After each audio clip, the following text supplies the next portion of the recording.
Hi, this is Earl Sewell, creator of the podcasts Lenny Gray and Manhunt.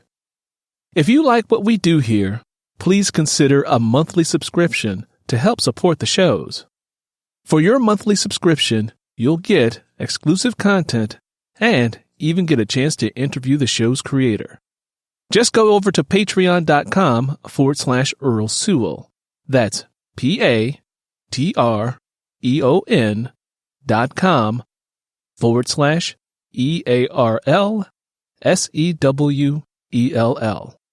Once again, just head on over to patreon.com/Earl Sewell. Thank you so much for your support. Katie Books Productions presents an original podcast, Manhunt, written, produced, and narrated by Earl Sewell. Previously on Manhunt. When it became clear that Sugar wasn't going to return, the police were called. Later, a squad car and 2 officers took Luther back to his home address. When the police gained entrance to the apartment, what few possessions Luther and Sugar had were gone. The only thing left was a plastic bag filled with his clothes in the center of the floor. It was clear to both Luther and the police officers that Sugar had left in a hurry and had no intentions of ever returning to see about Luther's well-being.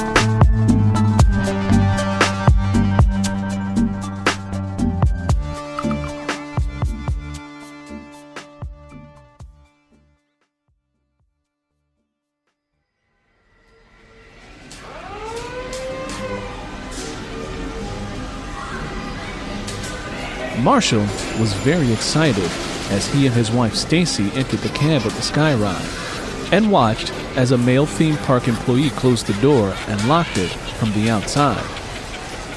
Make sure you keep your safety belts fastened. The Skyride is about 5 minutes long.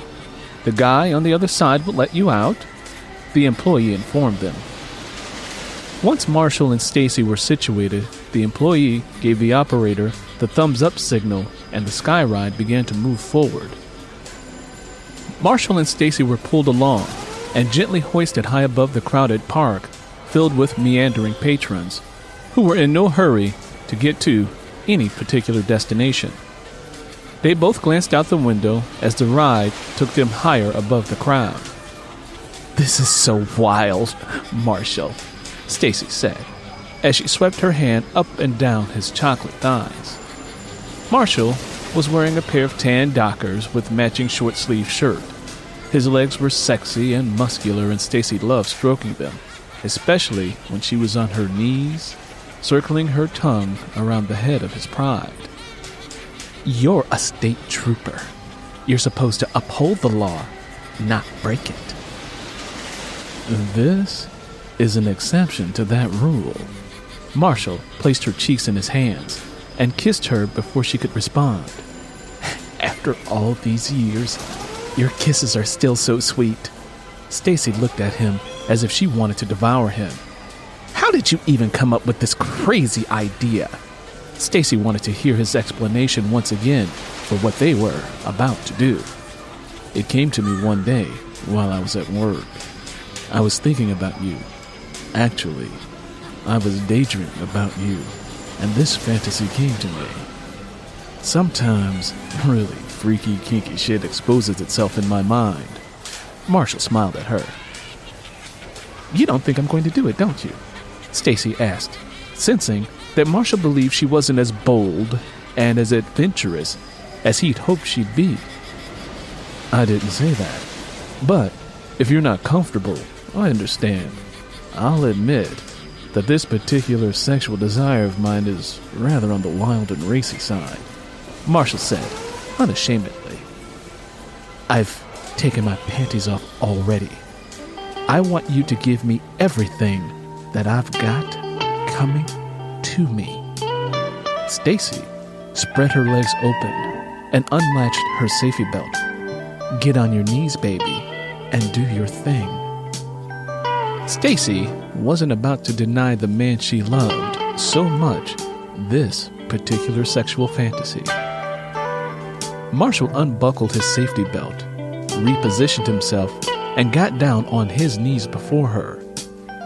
He guided her legs up on his shoulders and raised her white and yellow sundress higher so that he could get to her paradise. "This is so wild. Marshall, if we get caught..." Stacy stopped talking for a moment. Marshall began placing sweet and delicious kisses on her thighs. "Oh, you are so wrong. You're not playing fair. Why are you doing this to me, baby?"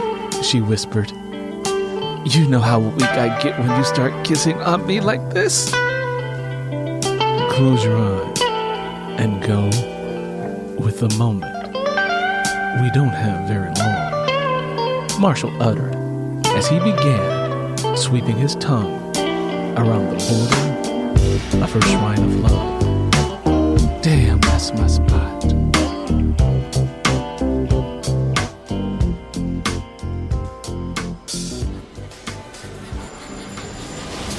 Oh shit, Marshall laughed.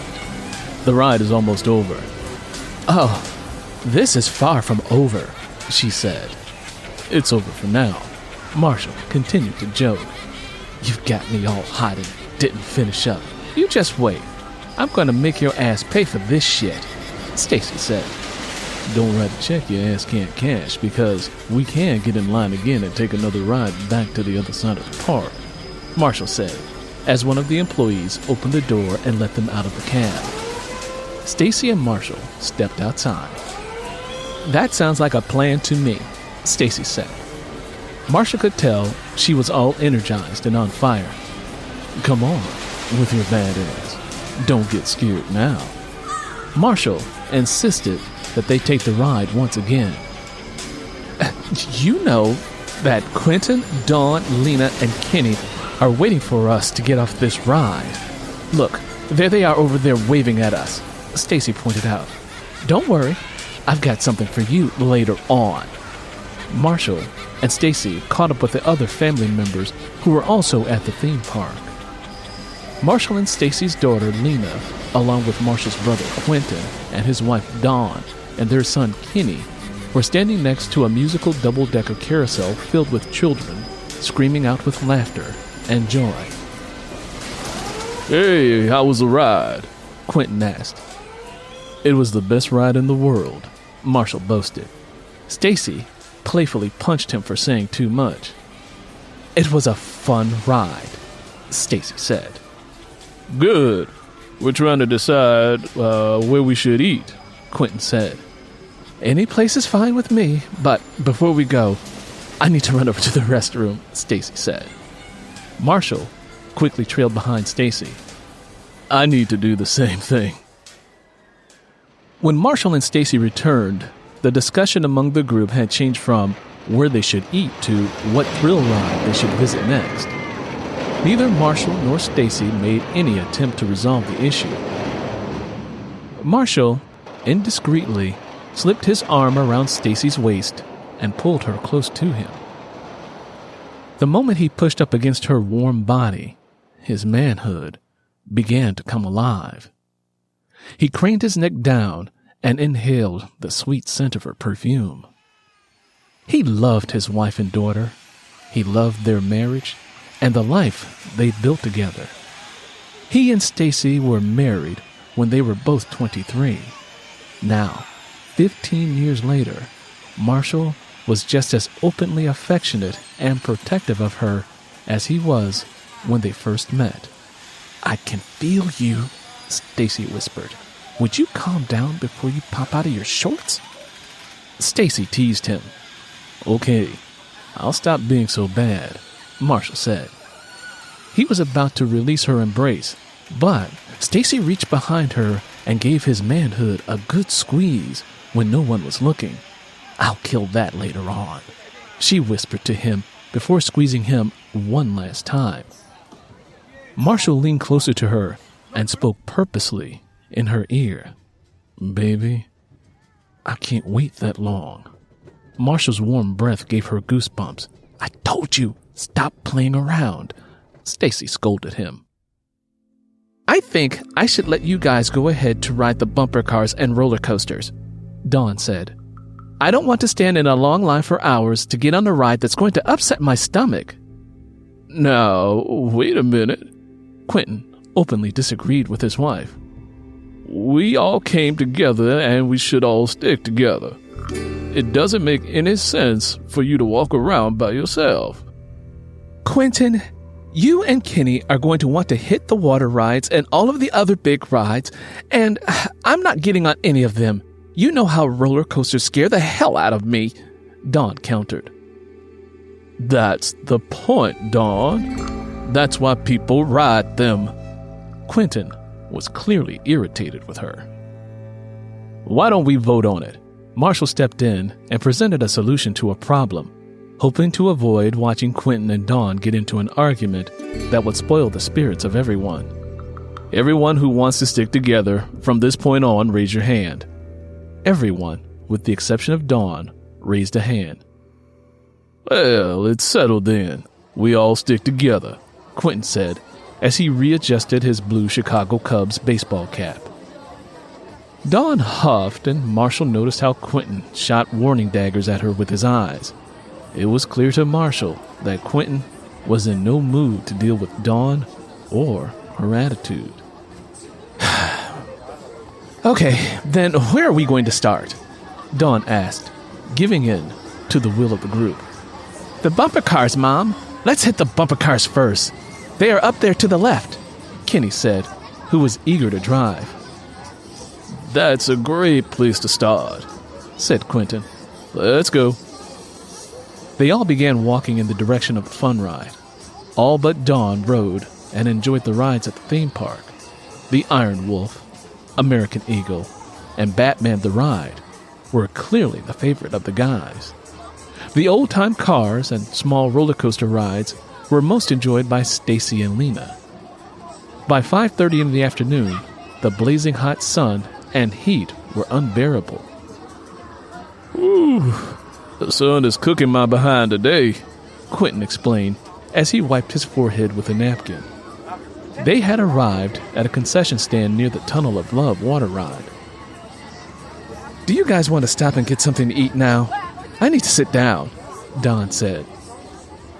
"I want to hit the water ride real quick," said Stacy. "Tell you what, why don't you guys get something to eat while Marshall and I hit the Tunnel of Love? We'll come over here as soon as we get off." "That's cool with me. You guys go and have a good time. You've been acting like love-sick teenagers ever since you got here," Quintin said. "It's like that for us." Marshall didn't like the attitude in his brother's voice. "Yeah, whatever. Go on and have a good time. We'll be sitting over there. Come find us when you get done," Quintin said. "Okay, we'll see you guys back here in a little while," Marshall said as he and Stacy hurried off. Marshall stood in line behind Stacy, whispering and nibbling on her earlobe. "You know, you look good in that sundress." "Is that a fat Big Daddy?" Stacy responded with feistiness, acting as if she were Regina from the Steve Harvey Show. Marshall got a big thrill whenever she put on the sassy and sexy Regina act. "Don't start talking to me like that out here." Marshall was feeling twinges of sexual electricity pulse through him. "What's the matter, honey? Am I too much a woman for you? Because you know that we have a whole lot of unfinished business," Stacy said, as Marshall placed his hands on her hips and pressed himself against her rump.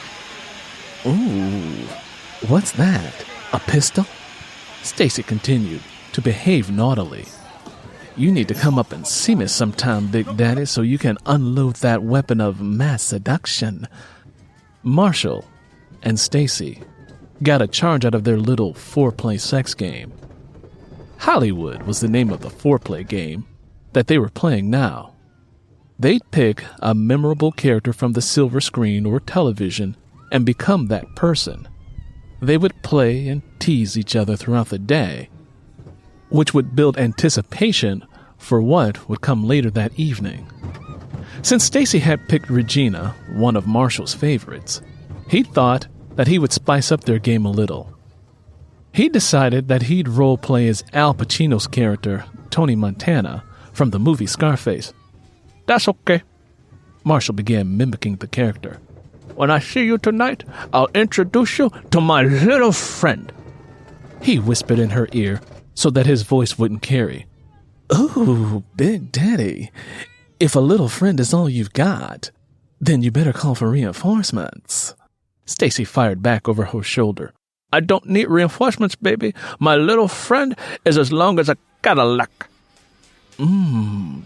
It sounds like your little friend might have exactly what a big girl like me needs. A large motor. Marshall split open laughing, causing him to step out of character. He hugged her tightly and whispered, "I love you," in her ear. When Marshall and Stacy returned, they were both full of merriment. However, it was obvious that Quintin and Dawn weren't as happy with each other's company. They both had disagreeable expressions on their faces. They were sitting at the picnic table like two bookends with the kids in the center. "They don't look happy," Stacy commented before they reached the table. "Yeah, you noticed that too, huh?" Marshall answered. "I'll talk to Dawn," Stacy said. "Maybe I can get her to at least look like she's having a good time." Lena looked up from her plate of food and noticed Marshall and Stacy approaching.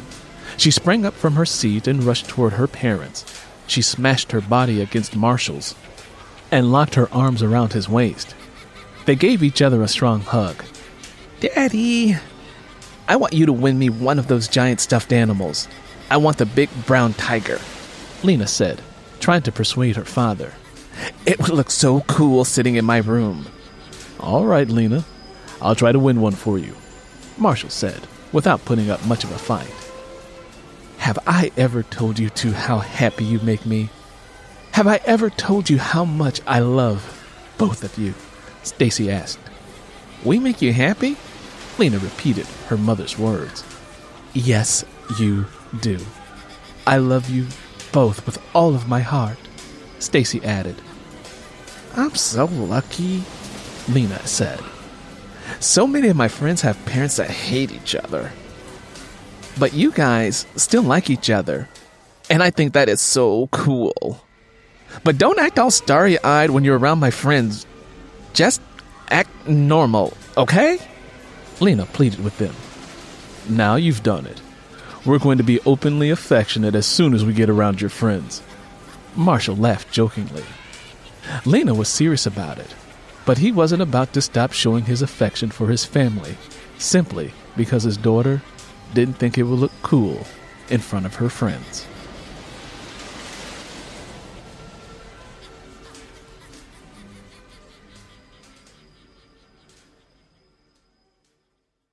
By 7 o'clock that evening, their day of fun was at its end.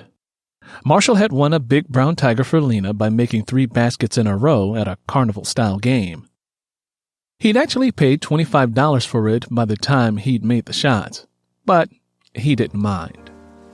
Stacy had even gotten Dawn to loosen up a bit, and at least give the appearance she was having fun, which made the afternoon more bearable. It was now time to begin the journey home, so they piled into Marshall and Stacy's minivan. "Marshall, would you mind stopping at Walmart while we're out here?" Dawn asked, who was more jovial than she had been all day. "No, not at all," he answered. "Girl, that's a damn good idea. I need to pick up some things for the house, and I'd rather do it now than later," Stacy admitted. What do you need to pick up at Walmart, Dawn?" Quintin asked his wife. Well, we need to replace several blown light bulbs, which I've asked you time and again to replace, but you haven't. We're out of soap because you like to leave the bar at the bottom of the tub where it melts away. And I need to pick up something to unclog the drain that you were supposed to do weeks ago. Dawn was very critical of Quintin. Damn, man. She's on your case, Marshall commented. Okay, I'm sorry. I asked. I meant to get all of that stuff done, but it slipped my mind, Quintin said, wanting to end her negative comments about him. I'll bet Marshall doesn't take as long as you do to fix simple problems. Dawn was now being spiteful. Honey, laziness is a trait that all men have. They don't allow stuff like that to aggravate them. They weren't trained to think about others. They'll leave toenail clippings scattered around the house and eat food that you specifically got for yourself and not them. I mean, honestly, why do men eat stuff that they know they didn't purchase? Stacy asked. My bad, baby. I said I was sorry about that. Marshall offered his apology. All right. I get the point. Quintin tossed up his hands, not wanting to hear any more man-bashing. Marshall pulled up to the front of Walmart and let Stacy, Dawn, Kenny, and Lena out while he parked the van in a parking spot near the entrance. He put the car in park but left the engine running so that the air conditioner would keep the cab of the van cool. Quintin opened Marshall's glove compartment and found some CDs. Oh, Lord. What in the world are you doing with the best of Bobby Blue Bland? This music is so old. Granddaddy used to listen to this stuff, Quintin said, laughing, as he flipped it over and began reading the song list on the back. Oh, man, I haven't heard these songs in ages. Bobby was one of Granddaddy's favorite singers. Do you remember the summers we spent with him and how he'd come home from working at the steel mill and play his music? Marshall asked. How could I forget? Quintin said. He'd come into the house with his paycheck in one hand and a bottle of alcohol in the other. Once he got comfortable in his seat, he'd say, Come over here, boys. I want each of you to grab a foot and pull off my work boots. We'd damn near pass out from the funk that rose up out of those boots. Both Marshall and Quintin chuckled. His feet smelled like rotten eggs, Marshall recalled. After we took off his boots, he'd say, Go on over there to the record player and put on Bobby Blue Bland, Quintin added. Wait a minute, Marshall said. Remember how he'd always say, mercy, whenever something was bothering him, or if he was trying to add meaning to something? Oh, yeah, Quintin replied. That was just the time period he grew up in. Migrating from Mississippi to the north and listening to blues music is what people of his generation did. The blues is about life, boys, both men said in unison as they continued to mimic their grandfather. You're going to have some blues in your lifetime, and you better hope that life has a little mercy for you.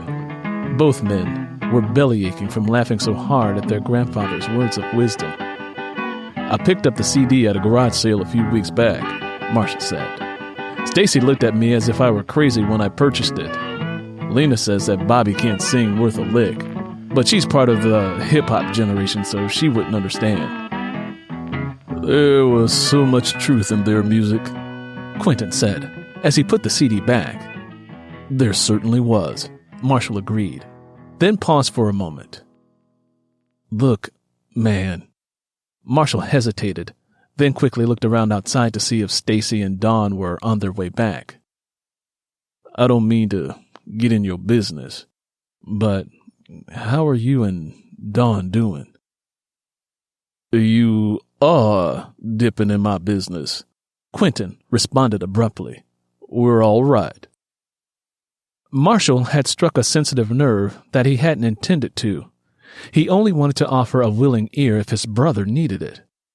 What about you? How's that nutty-ass father-in-law of yours doing? Does he still think Stacy married the wrong man? Does he still think that she could have done better than you? Quintin asked. Theodore and I will never get along.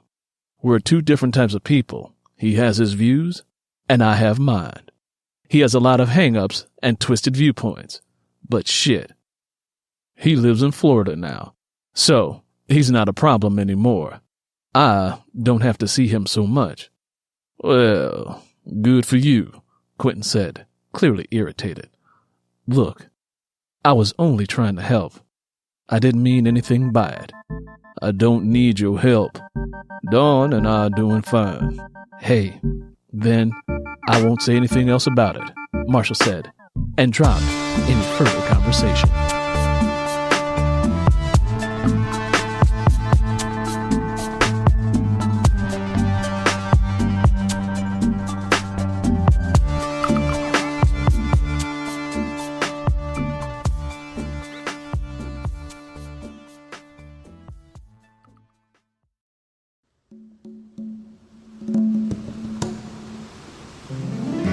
A Reader's Paradise podcast, featuring interviews with celebrity authors, audiobook narrators, and readers just like you. So, kick off your shoes, bring your glass of wine, and join us on the beach for some fun, great stories, and literary laughter.